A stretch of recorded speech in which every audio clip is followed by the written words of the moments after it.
إن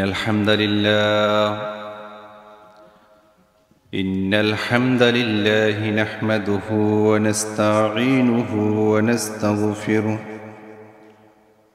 ونعوذ بالله من شرور أنفسنا ومن سيئات أعمالنا من يهده الله فلا مضل له ومن يضلله فلا هادي له ونشهد أن لا إله إلا الله وحده لا شريك له وأشهد أن سيدنا وحبيبنا ومولانا محمد أرسله بالحق بشيرا ونذيرا وداعيا إلى الله بإذنه وسراجا وقمرا منيرا فقد قال الله تعالى في كلامه المجيد وفي فرقانه الحميد أعوذ بالله من الشيطان الرجيم بسم الله الرحمن الرحيم التائبون العابدون الحامدون السائحون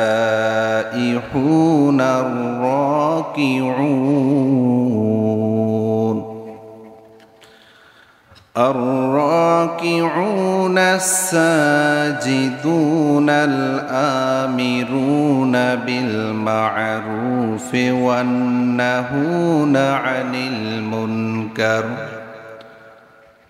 والنهون عن المنكر والحافظون لحدود الله وبشر المؤمنين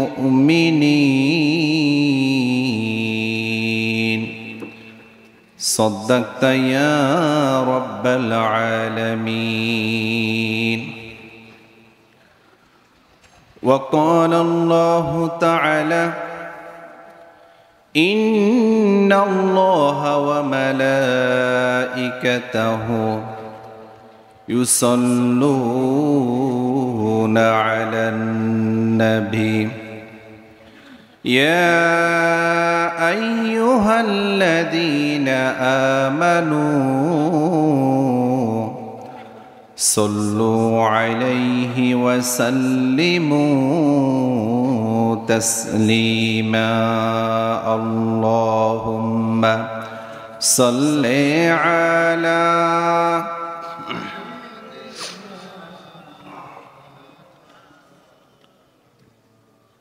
وعلى آل سيدنا مولانا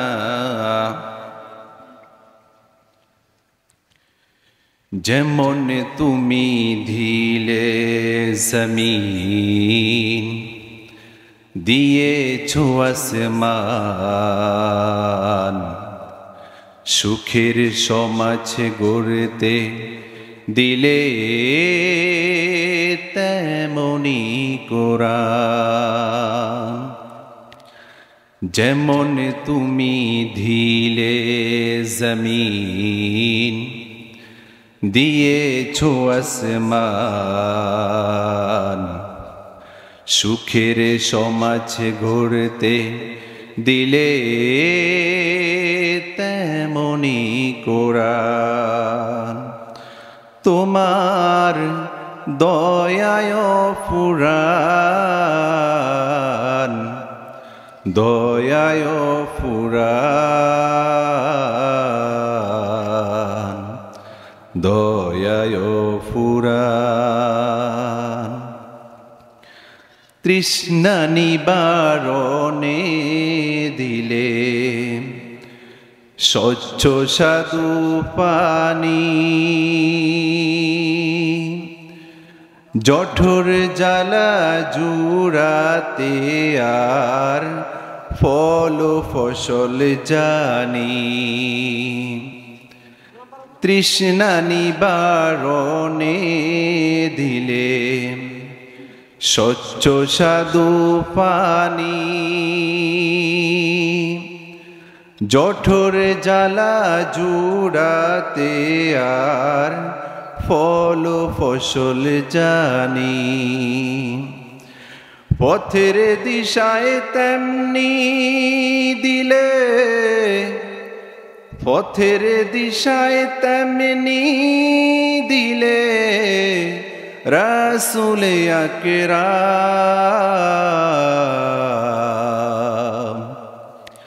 দয়ায় ফুরান, দয়ায় ফুরান। যেমন তুমি দিলে জমিন, দিয়েছো আসমান, সুখের সমাজ গড়তে দিলে তেমনি কোরআন। তোমার দয়ায় ফুরান, দয়ায় ফুরান, দয়ায় ফুরান। তুমি দিলে চোখের আরাম, শান্ত নদীর বাঁক, গাছ গাছালির শাখায় শাখায় পাখ পাখালির ডাক দিলে, পাখ পাখালির ডাক।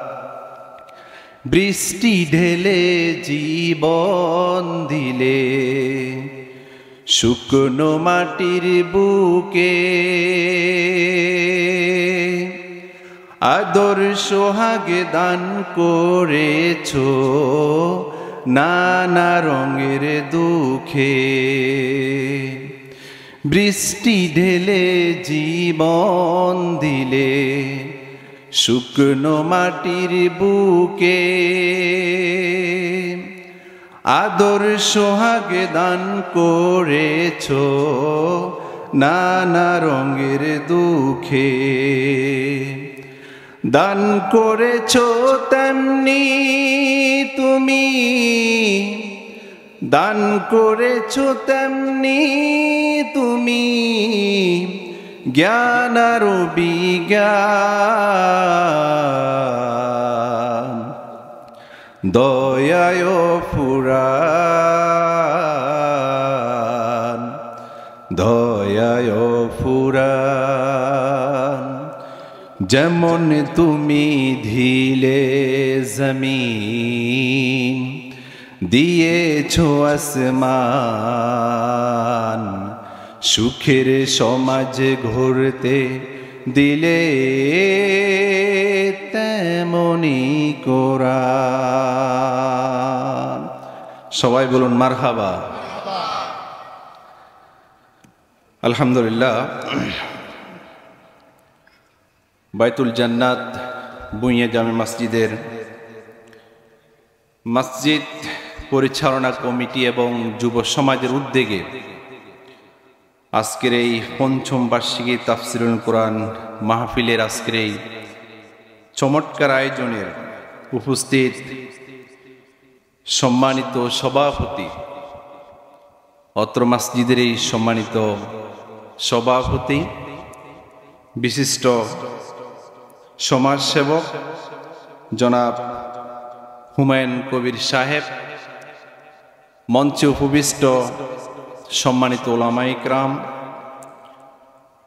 আমার সামনে উপস্থিত অত্র এলাকার দিনদার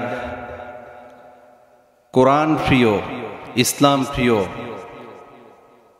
সর্বস্তরের তাওহীদি জনতা, মাইকের আওয়াজ যতটুকু যাচ্ছে, পর্দার অন্তরালের সম্মানিতা মা এবং বোনেরা, আমি আলোচনার শুরুতে সবাইকে সালাম জানাচ্ছি। আসসালামু আলাইকুম ওয়া রাহমাতুল্লাহি ওয়া বারাকাতুহু। আপনারা সবাই কেমন আছেন? আমাদের মাইকের অবস্থা খুব বেশি ভালো না। মাইকম্যান কোথায়? এটা আর একটু উঠে দেন। সাউন্ড কি আর একটু বাড়বে? সমস্যা কোথায়? এখানে সমস্যা না ওখানে সমস্যা? আর একটু উঠে দাও। ঠিক আছে, এভাবে থাকবে। ঠিক আছে, আমরা মাইকম্যানকে অনুরোধ করব আমাদের প্রধান বক্তা আসার আগে আগে মাইকের অবস্থা একটু ভালো হওয়ার দরকার আছে না নাই? এই অবস্থায় কথা বলতে অনেক কষ্ট হচ্ছে। মাইকম্যানরা তো কথা বলে না, কথা বলি আমরা যারা, তারা বুঝি যে কথা আমাদের মসজিদের মাইকের চাইতে এটার অবস্থা আরো বেশি খারাপ। আমাদের মসজিদের মাইক দিয়ে কথা বলতে আরো ভালো লেগেছে। সম্মানিত উপস্থিতি, আমরা খুব বেশি সময় পাবো না, যেহেতু সলাতুল ঈশা আমাদের সামনেই, অতএব সময় খুব কম। এই কম সময়ে আমরা কিছু কথা বলার চেষ্টা করব। আল্লাহ রাব্বুল আলামিন যেন তৌফিক দিন, আমরা সবাই বলি আমিন। প্রথম কথা হচ্ছে, এই যে মজলিসে আমরা বসে আছি, এটা সাধারণ কোনো মজলিস নয়। এই মজলিসের নাম হচ্ছে কোরআনের মজলিস। সুবহানাল্লাহ বলেন। আর এই মজলিস সম্পর্কে রাসূল আকরাম সাল্লাল্লাহু আলাইহি ওয়াসাল্লাম বলেন, আসমানের নিচে এবং জমিনের উপরে সর্বশ্রেষ্ঠ মজলিস হচ্ছে ওই মজলিস যেই মজলিসে আল্লাহর কোরআন এবং রাসূলের সুন্নাহ নিয়ে কথা বলা হয়। আল্লাহু আকবার বলেন। এমন একটি মজলিসে আমরা আসতে পেরে খুশি নাকি বেজার? যদি খুশি হয়ে থাকি, আমরা আমাদের শরীরের যত শক্তি আছে, সামর্থ্য আছে, সবগুলো শক্তি সামর্থ্য ব্যয় করে আল্লাহর নামে তাকবীর দেওয়ার দরকার আছে না নাই? আমরা বলছি লিল্লাহি তাকবীর, লিল্লাহি তাকবীর। বলেন আলহামদুলিল্লাহ। আমরা প্রশংসা করলাম কার? সব সময় প্রশংসা করতে হবে একজনের, তিনি কে? আল্লাহর প্রশংসা করলে কোনো ক্ষতি আছে? লাভ আছে।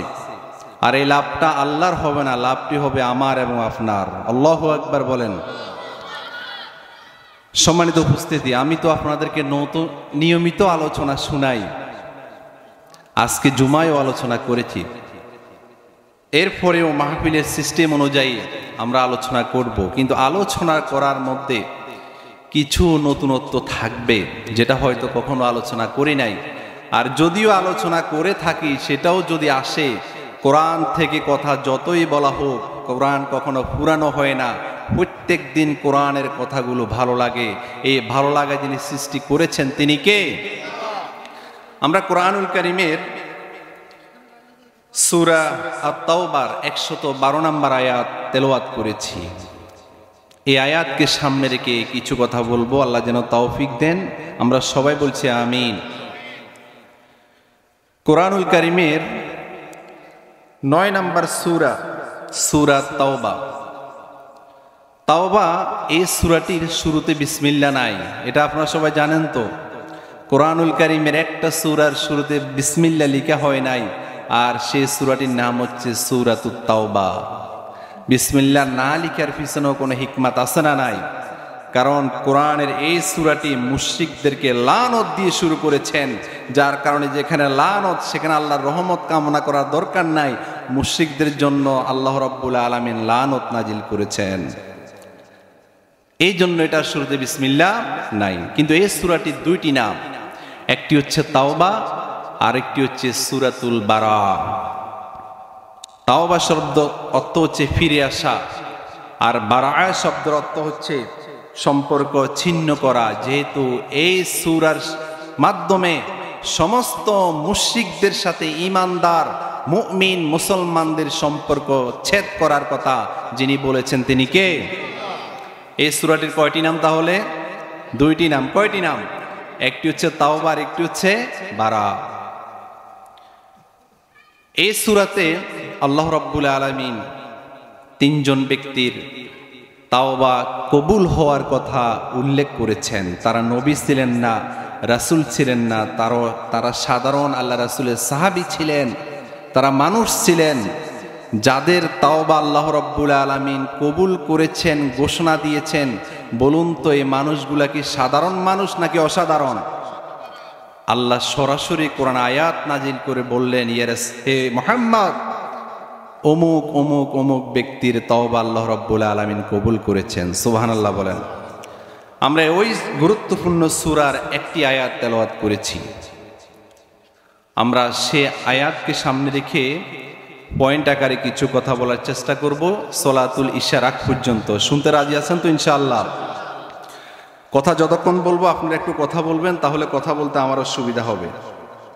প্রথমত আল্লাহ রাব্বুল আলামিন এই আয়াতের সরল অনুবাদে যেটি বলেন, আত-তাইবুনাল আবিদুনাল হামিদুনাস সাইহুনার রাকিউনাস সাজিদুন। আল্লাহ রাব্বুল আলামিন বলেন, প্রকৃত মুমিন হচ্ছে তারা যারা নিজেদেরকে মুমিন বলে দাবি করবে। তাদের স্পেশাল কিছু বৈশিষ্ট্য আল্লাহ রাব্বুল আলামিন উল্লেখ করে দিয়েছেন। তাদের এক নাম্বার বৈশিষ্ট্য হচ্ছে আত-তাইবুন। মুমিন সব সময় তাওবাকারী হয়ে যায়। আল্লাহু আকবার বলেন। যিনি ঈমানদার, যিনি মুমিন, ভুল ক্রমে তার গুনাহ হতে পারে, গুনাহ হয়ে যাওয়া স্বাভাবিক, কিন্তু একজন মুমিন গুনাহ করার পরে, ভুল হয়ে যাওয়ার পরে বসে থাকে না। ওই ব্যক্তি বারবার একজনের কাছে ফিরে যায়। জবান খুলে বলুন তো তিনি কে? আর জোরে বলুন তিনি কে? মুমিন এমন ব্যক্তি যিনি কখনো ভুলে কখনো অপরাধ করে ফেলে, তার অন্তরে পেরেশানি সৃষ্টি হয়ে যায়, সে শান্তিতে থাকতে পারে না। কারণ মুমিনের অন্তরে একজনের ভয় আছে, তিনি কে? যার কাছে অন্তরে আল্লাহর ভয় আছে, ওই ব্যক্তি কখনো গুনাহ করে বসে থাকতে পারে। যাদের হৃদয়ে আছে আল্লাহর ভয়, তারা কবু পথ ভুলে যায় না। আল্লাহর প্রেম ছাড়া এই পৃথিবী কারো কাছে কোনো কিছু চায় না। আল্লাহু আকবার বলেন। একজন মুমিন তিনি এই পৃথিবীর কারো কাছে কিছু চাইবে না। যদি কারো কাছে কিছু চাইতে হয়, একজনের কাছে চাইবেন। জবান খুলে বলুন তো তিনি কে? মুমিন গুনাহ করার পর আল্লাহর কাছে ক্ষমা চাইবে, কোনো প্রয়োজন হলেও আল্লাহর কাছে ক্ষমা চাইবে। কারণ মুমিন আত-তাইবুন, মুমিন হয় সব সময় আল্লাহর কাছে ফিরে যাওয়াকারী। সুবহানাল্লাহ বল। তাহলে আমরা জানতে পারলাম মুমিনের এক নাম্বার বৈশিষ্ট্য হচ্ছে মুমিন তওবা করে কার কাছে? আল্লাহর কাছে। সম্মানিত উপস্থিতি, তাওবাটা কি? প্রথম কথা হচ্ছে তাওবা মানে হচ্ছে ফিরে আসা। কোথায় থেকে ফিরে আসা? গুনাহ থেকে ফিরে আসা। কোথায় থেকে ফিরে আসা? আমরা মানুষ হিসাবে গুনাহ হওয়ার সম্ভাবনা আছে না নাই? গুনাহ হয়ে যাওয়া স্বাভাবিক। আচ্ছা, এমন কি কেউ আছেন ওকে হাত দিয়ে বলতে পারবো না আমি জীবনে গুনাহ করি নাই? এমন কি কেউ আছে? নাই। নবীরা ছাড়া সবাইকে আল্লাহ রাব্বুল আলামিন সবাইকে দিয়ে গুনাহ করিয়েছেন, ঠিক না বলেন? আর আমাদের গুনার তো কোনো শেষ আছে? নাই। কিন্তু কোরআনের ভাষায় তাওবাকারী কারা? আল্লাহ রাব্বুল আলামিন কোরআনুল কারীমের সূরা নিসার 17 নম্বর আয়াতে জানিয়ে দিয়েছেন, ইন্নামাত তাওবাতু আলাল্লাহিল্লাযীনা ইয়ালামুনাস-সুআ বিজাহালা বিজাহালাতি সুম্মা ইয়াতুবুনা মিন করিব।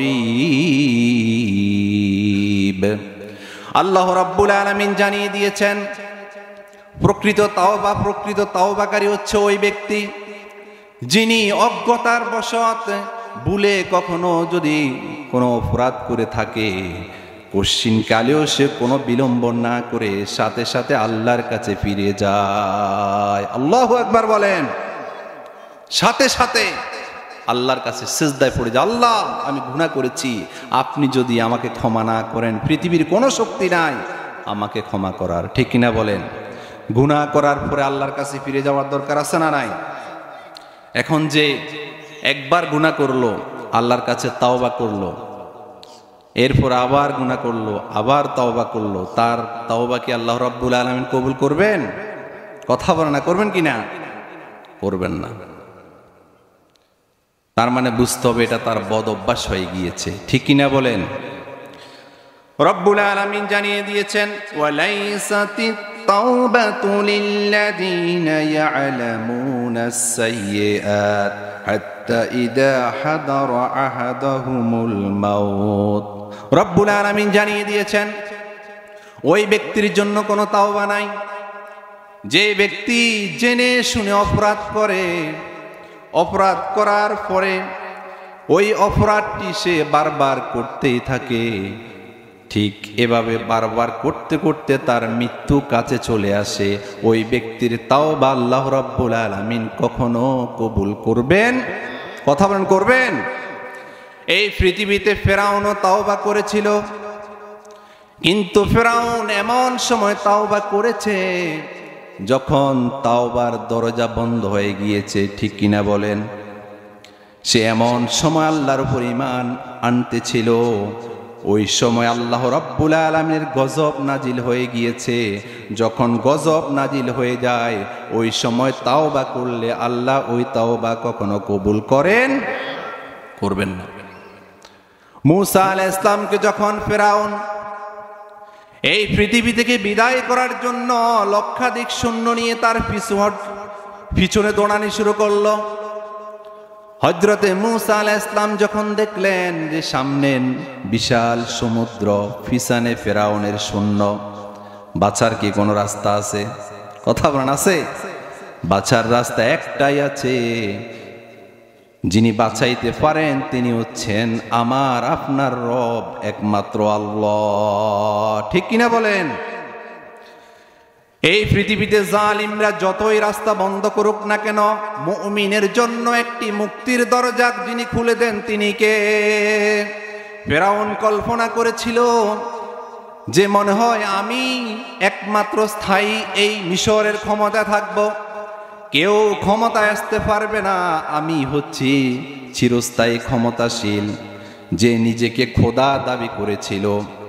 কিন্তু আল্লাহ রাব্বুল আলামিন যখন তার পতন নিশ্চিত করলেন, আল্লাহর কাছে ফিরে যাওয়ার কোনো সুযোগ নাই, সমুদ্রের মাঝে ডুবিয়ে যিনি মারলেন তিনি কে? ওই ফেরাউন যখন একেবারে ডুবু অবস্থা, তখন ঈমান আনতেছিল, আল্লাহ রাব্বুল আলামিন সতর্ক করে বললেন, আল-আন, এখন কি তোমার ঈমান আনার সময় হলো? একটু আগেও তো তুমি পয়গম্বরকে এই পৃথিবী থেকে বিদায়ের জন্য পরিকল্পনা করেছিলে, অতএব তুমি আর বেঁচে থাকতে পারবে না, ঈমানও আনতে পারবে না, তোমাকে গোটা বিশ্ববাসীর জন্য নিদর্শন হিসাবে আমি রেখে দিলাম। আল্লাহু আকবার বলেন। সে আল্লাহ এখনো আছে না নাই? তাহলে যিনি মুমিন তিনি তাওবা করেন, এবং তাওবা একবার করার পরে বারবার আর গুনাহে কখনো লিপ্ত হতে পারে না। আল্লাহ রাব্বুল আলামিন তাওবা কবুল করেন, এই গ্যারান্টি যিনি দিয়েছেন তিনি কে? রব্বুল আলামিন বলছেন ওয়া হুয়াল্লাযী ইয়াকবালু তাওবা আন ইবাদিহি। আল্লাহ রাব্বুল আলামিন বলেন তিনি হচ্ছেন ওই সত্তা যিনি তার বান্দাদের তাওবাগুলো কবুল করে নেন। সুবহানাল্লাহ বলেন।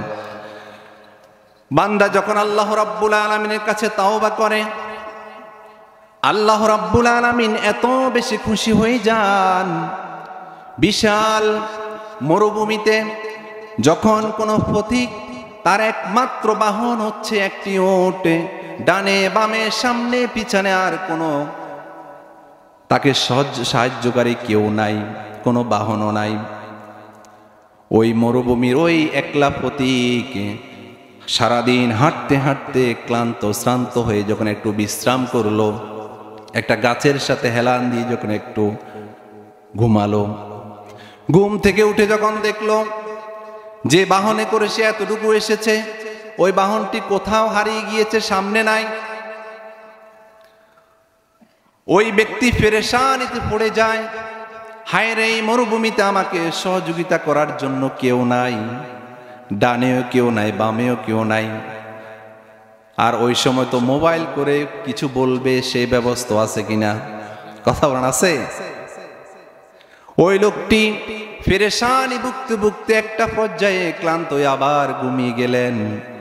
ঘুম থেকে জাগ্রত হওয়ার পর দেখলেন যে যে বাহনটি হারিয়ে গিয়েছিল সে বাহনটি আবার তার সামনে হাজির। আল্লাহু আকবার বলেন। আল্লাহ রাসূল বলেছেন যে লোকটি বাহন ছাড়া মৃত্যু নিশ্চিত, কারণ ডানে বামে কোথাও সে যেতে পারবে না, খাবার নাই পানি নাই, যা ছিল তার সবগুলো বাহনে ছিল। ওই নিশ্চিত মৃত্যু থেকে ওই ঘোড়াটি পাওয়ার পরে ওই ব্যক্তি যতটুকু না খুশি হয়েছেন, আল্লাহ রাব্বুল আলামিনের কোন গোলাম যখন গুনাহ করার পরে আল্লাহর কাছে ফিরে আসে, আল্লাহ রাব্বুল আলামিন এর চাইতে বেশি খুশি হয়ে যান। সুবহানাল্লাহ বলেন, আরো জোরে বলি সুবহানাল্লাহ। তাহলে আল্লাহ রাব্বুল আলামিন বান্দার তাওবা কবুল করেন। সুবহানাল্লাহ বলেন।